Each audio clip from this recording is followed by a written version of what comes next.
Hello and welcome to this course, Math for Electronics 1. This course is basically first course that you're going to do in the area of mathematics in this program. And as you will see, mathematics is very fundamental and foundational for what you will learn in this program. However, there's going to be a little bit of a difference when compared to usual mathematics courses. We will take a very applied point of view, very problem solving oriented point of view. We'll do a lot of examples. So this is not a very typical mathematics course the way mathematicians would teach it. This is very much an engineering course, and we will look at ideas, problem solving ideas and techniques that mathematics offers, which we use in engineering and applications to solve problems. So that will be the main focus of this course.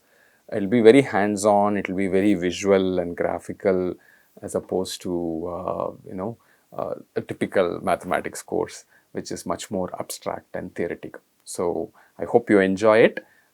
This first lecture is a general introduction to what we will be studying, the kind of ideas that we will be looking at. In general, the prerequisites for this program expects mathematics at the 11th and 12th level. But we will build this course very slowly. I will do some of the prerequisites that's needed, but some I will assume that you know. Okay, so if you've done math till 10th standard really well and 11th and 12th you did some math, but you're not comfortable, you're not sure about what you learned there, it's okay. We'll go back and revisit some of those topics before we move on to the newer ideas that you'll learn as part of this course. Okay, so without further ado, welcome. I hope you have a good time learning it. So why study math? Now this is a question a lot of people ask. In school you study math because your teacher told you to and your parents told you to, and as you grow up maybe you use some mathematics in your day-to-day life. Some of us scientists and engineers use a lot more mathematics in our work. Some of the mathematics we use is very intense, and as you study electronics you will see it's a great strength to know good mathematics, right? So have comfort with mathematics and all that. It's possible to do a lot of things without a lot of mathematics also. I'm not denying that, but if you know mathematics, you can do it more efficiently, in a more optimized manner, and more effectively. Okay, so let me give you a few reasons for why you have to study mathematics. Mathematics is the language of science and engineering. So results and ideas in science and engineering are often described in mathematical terms. So if you're reading about a new idea that revolutionized the creation of an electronics product, most probably there is some mathematics behind it. And when that is described, it is described in a mathematical way. So if you're not comfortable with mathematics, maybe you will like the product, but you won't know what's going inside it, right? So it's good to know mathematics from that point of view. To put it in a little bit more of a detailed fashion, you will see that many quantities in physics and engineering, any quantity you take, any physical quantity, the weight of an object, the mass of an object, the length of an object, the time duration, voltage in between 2 points in a circuit, the current that's flowing through a component in your circuit, or anything else that you take in the physical world today, we always measure that quantity and we express that as a number in some units, right? So it's very common. Mass, we'll say, 50 kilograms, 60 kilograms, 500 kilograms maybe, right? So mass is expressed as a number in kilograms. Length is expressed as a number in meters, kilometers, etc. Time is expressed as a number in seconds. So wherever you go in the physical world to measure things and quantify things, we use numbers. So numbers show up everywhere. Without numbers, it's very difficult to do things, right? So precisely doing something needs numbers. That's number one.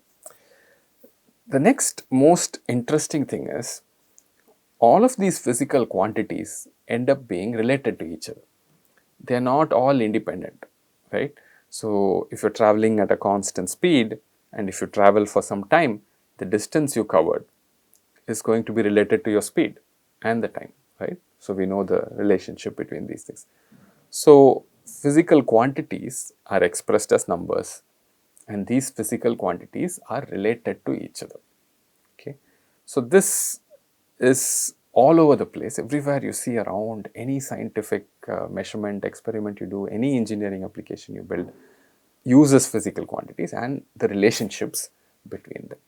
Okay, it turns out one way to think of mathematics and why it's so useful in applications in science and engineering is mathematics offers you a way to logically and precisely study numbers and relations. So once you become comfortable with mathematics, you can use the ideas of mathematics in all applications that you see out there. No matter what the application is, the fundamental ideas, the fact that there are quantities expressed as numbers and these quantities are related to each other is the same across all these applications, and you can use them in a very convenient and interesting manner. Now, there are two words here which are a little bit scary. A lot of people are a little bit afraid of math because of these two numbers, because math is very logical, math is very precise. So, these two things sometimes are a bit scary, right? So, if you can say things vaguely without any logic, contradicting yourself, then people are happy. And if you don't have to be very precise, you can be approximate, or no, it's okay if you miss something here, there. Even then, people are very happy. They're not afraid. But in mathematics, you have to be precisely logical. You cannot do something and then contradict yourself later. And you have to be precise. You have to say exact answers to questions. So both of these things are a little bit scary about mathematics. So one tends to make mistakes, silly mistakes, serious mistakes. And all this gives you a certain fear when it comes to mathematics. So in this course, we will try to use computational tools, calculators, computers, graphical tools. There are a lot of software today that let you draw graphs, so that we don't get stuck on the calculations and making silly mistakes and all that. While the computations can be made easier, the logic in problem solving, the logic in the mathematics part will still be there. So we'll try to go slow, introduce you to the logic and the basic ideas and slowly build up. But nevertheless, as you practice more and more and more, both the logic part and being precise will improve. And when that improves, really, your abilities, your capabilities in solving problems and using mathematics will go. Okay, so this hopefully has motivated you to see why you should study math. You can be much better at problem solving in science and engineering across the board if you have a good handle of mathematics. Okay. How does math appear in electronics? Why is it so useful in electronics? Let me show you a few pictures of electronic equipment where numbers show up. Basically, numbers and relationships. So basically, mathematics is very, very important in both specification and design of an electronic system. You go out there, buy any electronic product, you will see usually on the back side or something, there will be a specification, a high level specification sheet stuck there. You can see any product electronics, you will see it's at the back. So I've shown you three products here. One is a travel adapter, the other is a lift, a pretty massive system, but it's still electronic in some sense. The third is a audio amplifier. Okay, all of them easily you can see there are many quantities, and they're all numbers associated with it. Let me just tell you a few things. You see travel adapter, the zoom is a little less, but you can see it's got an input of 100 to 240 volts AC. It's got a frequency 50 to 60 hertz, and it expects 0.5 amp, and then it can put out an output of 5 volt DC at 2 amperes and 9 volt DC at 2 amperes. So notice that the specifications, the basic specifications, what is the input, what is the output in an electronic system is a number, some physical quantity, and it's expressed as a number. Look at the detail in the audio amplifier. There are so many numbers and so many units. There's power, there's frequency, there's resistance, there is gain. So there is something called total harmonic distortion, signal to noise ratio. Look at all these numbers. Clearly, your design and how you specify the system is giving you these numbers, right? So these numbers are related to each other, you have to compute with them. So if you have to produce an electronic system, an amplifier which will meet a certain specification, you should understand these numbers, you should understand the relationship between them, and then you become a better designer. How to solve, for a particular set of specifications. How are these numbers related? What do they determine in some sense?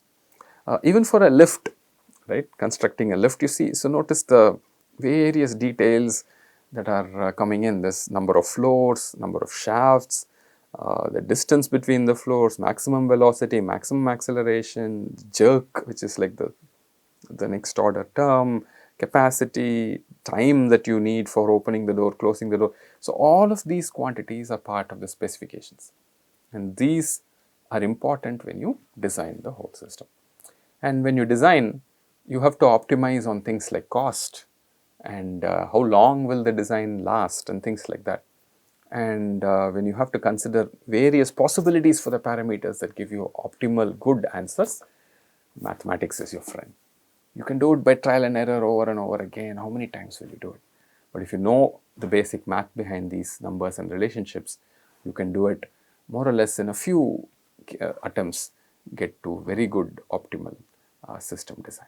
Okay, so I hope to convince you about these kind of things in the rest of the course, but nevertheless we may not be able to see such practical examples in this course. This is a mathematics course.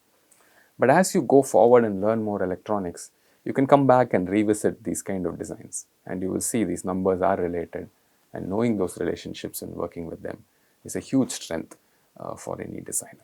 Okay, so math and electronics shows up everywhere, and you will benefit a lot by knowing about it. Okay, so I mentioned mathematics is about numbers and relationships. Okay, we will quickly deal with numbers. Most of us know about numbers. I won't spend too much time talking in great detail about the numbers in mathematics. I'll briefly introduce them. But we will spend a lot more time thinking about relationships, how to work with relationships between quantities and how to build them, etc. So let me just give a very brief introduction to what these are in this first introductory lecture. So you notice here, if you pick one electronic system, I've picked the audio amplifier just for variety. Numbers are showing up in various interesting ways in an electronic system. So usually the specifications give you a certain number and some units. So units are sort of important in the physical system. The units are not so important in the mathematical way. So mathematics is mostly about the numbers itself. The units sort of enter the picture, but only in applications. Those are more critical. So you see there is dimension is mentioned here. Dimension meaning how big is the the amplifier size. It talks about the height is like 90 millimeter, that is 90 into 10 power minus 3 meters. So you know this conversion between millimeters and meters. I'm going to assume you have seen some of this before. It's not so critical for us, but then this notation of some number being expressed as some 90 into 10 power minus 3 and all that, that's called scientific notation. And the scientific notation is very, very important. You see it's used everywhere, right? Gross weight is 9 kilograms, which is 9 into 10 power 3 grams. And you see the sensitivity of the input is 250 millivolts, which is 250 into 10 power minus 3 volts. So the scientific notation enters very immediately in science and engineering, and this is very useful and very, very efficient, because even you can express very, very small numbers and very, very large numbers very conveniently.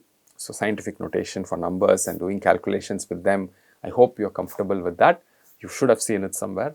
I'm going to assume you know that. We don't have too much time to go over that. And there is this interesting thing called dB. So maybe we'll see that later. You will see a lot of dB in electronics. This first lecture, let me not go into dB. We'll come back to it maybe at a convenient time later on. Okay, so clearly numbers are important and in an electronic system, and then scientific notation is also important. Okay, if you've not seen it before, try to brush up a little bit. So many of our calculations will involve scientific notation. Okay, so now that was numbers and applications. Now when you see numbers in mathematics, we are not worried so much about the units, but just the numbers themselves. what kind of numbers are these, how do you deal with them, how do you compute with them and all that. So let me just quickly go through what are the various types of numbers that you will meet in math. I'm not going to go into detail here, this is just to define what these are and tell you that how we will use them. Okay. So there are 3-4 types of numbers that are very important, and you'll study them from a very in school in good detail. The natural numbers that are primarily used in counting, 0, 1, 2, 3, etc. Integers, both negative and positive, they're used in algebraic calculations. Rational numbers are numbers of the form p by q, numerator and denominator. So when you want to go less than 1, when you want fractions, fractional lengths, then p by q becomes very important, and q is not 0, right. So then if q is 0, you can't divide by 0, so p by q, q is not 0. And then it turns out there are also things like irrational numbers. You must have studied this at some point, things like square root of 2, pi, etc., famous examples of irrational numbers. Now, all these numbers you can visualize on what's called the real number line. So, all of these are also real numbers. These real numbers are the numbers that we will use primarily in this course. Okay. We will not define the set of real numbers very precisely. It turns out it's very, very complicated to define that. We will just assume that you have comfort with the real numbers and you know the real number line reasonably well. Okay. So, here is the real number line. I have started it with -7 and ending at -7. Of course, it goes on both sides indefinitely, right? It goes on and on and on. I have shown it at units of 1. You can also show it at different units. This is sort of like a scale, right? And all the numbers that I showed up there, natural numbers, integers, rational numbers, irrational numbers, all the real numbers live on this line. They are all different points on this line. Okay. So, you can start with rationals. So, the integers are what I am showing as red, right? 0, 1, 2, 3, they are all integers.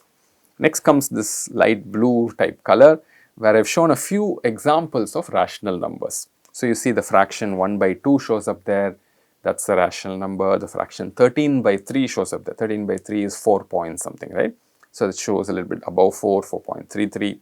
And then you also have negative fractions, right. The -7 by 2 is possible, that is -3.5, that lives exactly between -3 and -4, isn't it? So, these are rational numbers. These are not the only rational numbers, of course, it's just 3 examples. You have so many more rational numbers, there's infinite number of rational numbers all over the place, everywhere, right. So, it's rational numbers are on the real line like this. So, given a rational number, you should know where it is, how big it is and all that. Next comes the irrational numbers, and I have shown a lot more of irrational numbers because they are a little bit more plentiful maybe, right. So, you have root 2, it's a very famous irrational number, it's about 1.414 like that. And then you have a very famous irrational number pi, which is 3.1415 like that. And then multiples of pi, you can use the pi in the ratio. So, notice you have 2 pi, minus 2 pi, minus pi by 2. All these also are on the real line. Minus pi by 2 is like minus 1.57, something like that. 2 pi will be 6.28, minus 2 pi is minus 6.28, like that, right. So, somewhere near there. So, I have shown them there. I have also shown one more, irrational number, minus 2 root 5. Okay. So, that will be somewhere between -4 and -5 and so on. Okay. You can use your calculator to come up with a quick calculation. If you want to find square root of 2, you can do 2 and then square root 2, you will know where the number is. So, associating numbers with the real line is something that is important. Okay. So, when you see a number, you can always visualize the real line and you should say, okay, where is this number? So, this connection between the real number line and the type of number that you are dealing with is very important. Okay. So, we do not need this subtle differences between natural numbers, integers, rational numbers, irrational numbers. In this course at least, we are going to just treat everything like a real number. We will just deal with real numbers. Later on in electronics, you will see that it is good to know something about integers, something about rational numbers, how to do computations, etc. It turns out you can't really compute with real numbers. You can do floating point numbers, etc. So, for computational purposes, we do a lot of approximation. So, at that time, you need to know a little bit more nuance about integers, binary representation, hexadecimal, all of those things will enter the picture, but that will come in other courses. For us, everything is a real number and we will deal with real numbers in our course. Okay, so we don't have time to go into too much detail here, but this is again something that I'll assume you are a little bit comfortable with. Okay, real number line. Okay, next is operations with numbers. So this is also something that you have done a lot. Given numbers, you can add them, you can subtract them, you can multiply them, you can divide, except you can't divide by 0. Other than 0, you can divide. So one of the assumptions I'll make in this course is you have good comfort with calculations involving numbers on a calculator or a computer. Usually on a calculator, scientific calculator, you should be able to do calculations. Even beyond that, one of the desirable skills in this computation is a rough mental computation of what the order of the number is. Like for instance, I've shown a computation here. To do the exact calculation, you need a calculator. But sometimes, you may have to just quickly compute what is roughly that quantity I have put there, and you can see it's about 6,000 or so. Roughly, if you do the exact calculation, I believe it will turn out to 6,026 or something like that. So this kind of rough mental calculation is useful for you. Okay, so think about how I did this. I don't want to talk in detail about it, but this approximate calculation, it will help you, right? So sometimes in the calculator you may make a mistake. So to quickly check if you can do the rough computation, then you'll know, okay, I'm in the correct ballpark as far as the number is concerned. Okay, so these operations with real numbers on a calculator computer with some idea of approximate rough calculation will help you a lot in this course. I'm assuming you've seen enough of this in your schooling. Okay. Okay, so that's about numbers. I don't think we need too much more introduction to numbers as such as part of this course. However, the relationships between quantities will play a very central role in this course. I want to spend the next half of the introductory lecture talking about relationships between quantities. Okay, let's see a few examples. We'll begin with a few simple examples. You go shopping, you have some money with you, you buy something, you make a payment to the shopkeeper, you have spent a certain amount of money, the shopkeeper will give you a balance. So how is that balance computed? It's the payment you made minus the expenditure, minus the cost of what you bought, right? So here's a simple relationship. If I give you 3 quantities during shopping, the payment you made, the actual expenditure that happened, the actual cost of the things you bought, and the balance you obtained, there is a very simple relationship between them, right? Balance equals payment minus expenditure. Very simple, very simple relationship. You must have used this relationship in solving word problems from 4th standard, 5th standard, etc. So this is something that you know. Very simple relationship, right? There are equally simple relationships in geometry. As you progress towards higher classes, you start studying about geometry. And one of the interesting things you study is calculating area. And a very famous formula, a very famous relationship everybody knows is area of a rectangle is the product of length into breadth, right? A equals LB, that's how you write it. You have a rectangle, length is denoted L, breadth is denoted B, the area is LB. Okay, very simple relationship again, right? There are a lot of simple relationships like this, which many of us just remember by heart, right? So you don't need to think about this too much. And you might have studied some basic electrical circuits and all that in your school, but even if you did not, there is a very basic relationship between voltage current through a resistor. You have a resistor, the current through it and the voltage drop across it. If the voltage is V and the current is I, the resistance is R, V equals IR. Okay, so this is called Ohm's law. It's a very famous and popular rule in electrical circuits.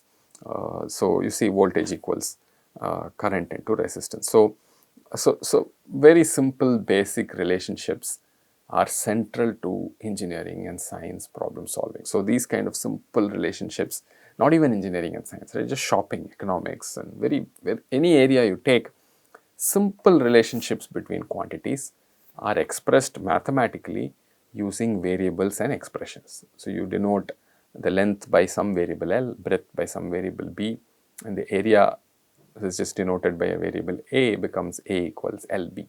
This thing of denoting quantities by variables and expressing relationships with them through these kind of expressions, right? LB, V equals IR, things like that is central to mathematics. All of us mug up formulae, right? So all these formulas that you mug up, they are basically relationships between quantities. Okay. In this course, we will start with such very basic relationships which hopefully most of us will know, and then you will see that more complex relationships can be derived. So we will derive some of those and proceed. But nevertheless, to solve a problem, relationships are extremely important, and mathematics enters the picture in a very important way in the study of these relationships and building more complex relationships. So, one way to understand mathematics or define mathematics is basically what I have written on this slide. So, mathematics can be thought of as all about working with relationships between quantities. How do you understand relationship between quantities? How do you build relationships between quantities? And here is the basic method of mathematics. Any mathematical technique will involve these kind of steps. And in this course also, in all situations, we will follow the same recipe. Okay. We will look at a problem, we will define some variables, we will define some very basic simple relationships that come from physical laws, that come from assumptions, etc. Very basic relationships. And then we will use logic to precisely extend these relationships to more complex situations. Okay. So that part is at the heart of mathematics, using precise methods, logical methods to precisely extend a basic relationship to slightly more complicated foundational situations. And this will give you new relationships, new techniques, new ideas for problem solving, and that will help you solve newer problems. Okay. So this is definitely the basic recipe in mathematics. It's expressed in very simple terms here in this introductory lecture. In mathematical terms, it would be a little bit more complicated. People will talk about axioms and theorems and inductive logic and proof methods and all that. We will try to avoid that language in this first introductory course. I will try to keep it in this form. I'll always start with a problem and show you the simple basic relationships and show you the logic that is used to extend that to more complex situations and show you how new relationships can be built. Okay. To start it off, I'm going to give you two problems which we will try and solve. Okay. So the first problem is really easy. I'm not going to write down the steps for this. This is a problem you have solved from primary school, so you should have some comfort with it. So there's a person who goes shopping, he has a certain amount of money, he buys 5 notebooks, each is 55. What amount will he have left? Okay, so this is the same relationship, but except that there is one little additional sophistication here. Instead of giving you the expenditure directly, I'm telling you what was purchased and what was the cost of each item. So very simple calculation, right? So you know how to do this. Total expenditure is 5 into 55, which is 275, I think. Okay, and then initial money that the person had was 500, expenditure is 275. You subtract the 2, you're going to get 225, and that is the amount that Arun will have left. Right, very simple calculation, but you see how the basic relationship was extended slightly, right? So there are two relationships here. One is balance is payment or original amount minus expenditure. The second one is expenditure is cost per item times number of items bought. Okay, there were two basic relationships. These were combined to derive a slightly more complex relationship. But you might say, all this is very simple. I know, but still, this is how mathematics builds. But this is how in primary school you build the basic idea of mathematics, starting with a simple relationship and going to more complicated relationships. Okay, let's see a slightly more complicated problem. So now Arun is interested in buying 2 items. He wants to buy notebooks and pens. He's going back to school maybe. Arun had again 500 with him, and he wants to buy notebooks and pens. The notebook is going to cost 55 a piece, and each pen is 35 a piece. Okay, I guess maybe these are reasonable costs. I'm just cooking them up for you. So the question here is asking for something slightly more sophisticated, right? What is the maximum number of notebooks he can buy? Okay. So I'm tempted to solve the problem, but I'm not going to solve it. So a lot of mathematics is learned when you try and solve a problem. Okay. So there is a question here about maximum number, right? So what does that mean? You know, I think you understand. So for instance, can he buy 10 notebooks with the 500 he has? No, right? Because then it goes to 550 rupees, and he doesn't have 550 rupees. So can he buy 9 notebooks? Maybe it's possible. So you have to check if that falls within the budget or not. So that is okay. Look at part B. It says he buys 2 pens. So he needs pens, just notebooks are not going to help him. So he buys 2 pens. So that's already going to cost 70. And then what does he do? The maximum number of notebooks with the remaining money. So if you buy 2 pens, 70 is gone, remaining money is 430. In 430, what's the maximum amount of money you can, number of notebooks you can buy? You have to do that little calculation. And then what amount will he have left? Okay, after all these things. So this is a very simple problem, but I just want to point out, without actually solving it, how the mathematical method is sort of working here, mathematical approach to this problem solving. You start with simple relationships and slowly apply them to more complex situations, ask more difficult questions, and that gives you new relationships, new problems. Okay, and this problem is very simple. Hopefully you can see it immediately. But as the area becomes more and more complex, the problems become more and more complex, you need more and more sophisticated methods and techniques, and you'll see we'll build them up slowly here. But this is the basic essence of mathematics. Start with the basic relationship, build more complicated relationships.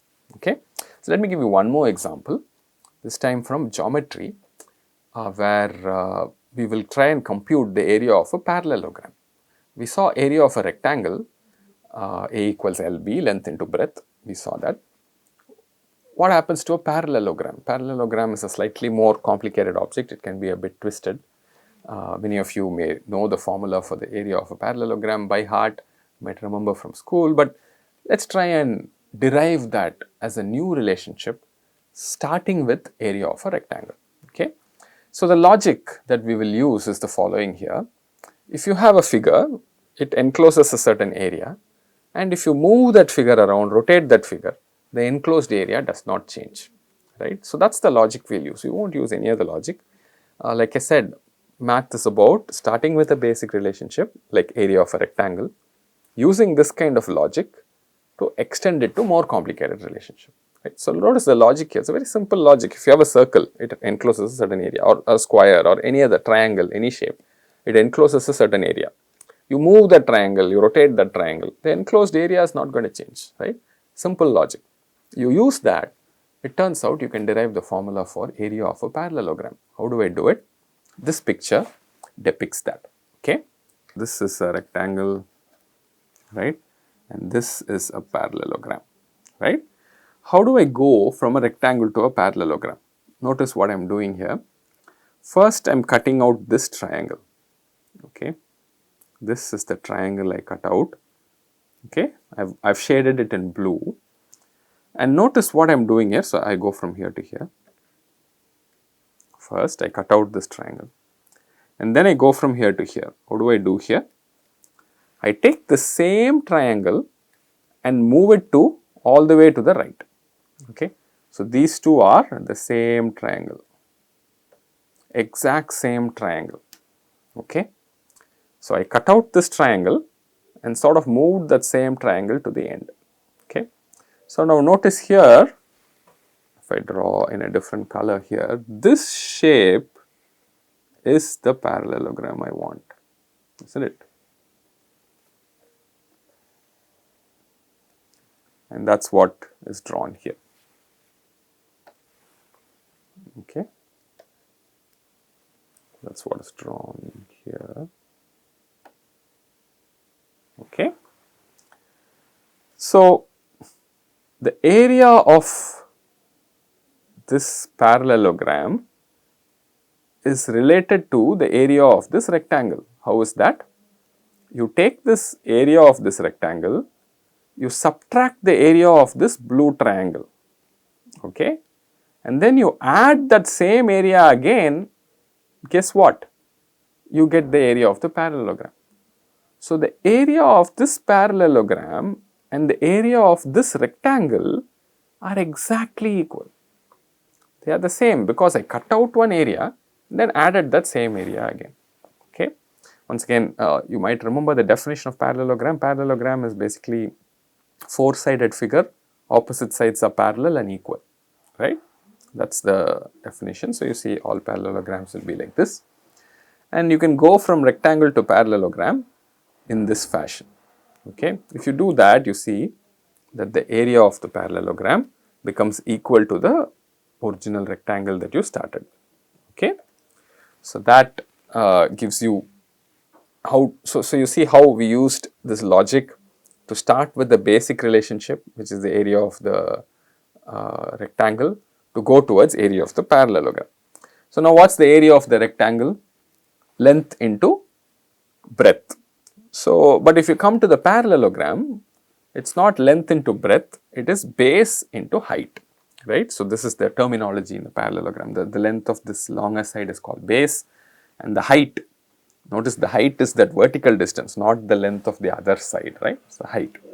So, base into height is the area of this rectangle, and base into height is the area of the parallelogram as well.